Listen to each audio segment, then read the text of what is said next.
ಬಳಪ ಹಿಡಿದ ಭಗವಂತ ಇರುತ್ತಾನೆ ನಮ ಸುತ್ತ ಅವತಾರ ನಾನಾ ರೂಪವೋ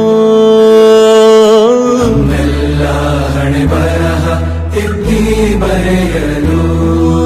ಕತ್ತಲೆಯಿಂದ ಬಂತ ನಮ್ಮ ಕೈಯ ಹಿಡಿಯುತ್ತ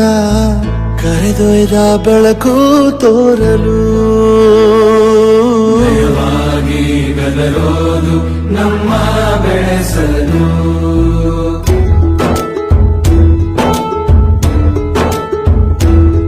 ಭಾಷೆಯ ಅಮೃತ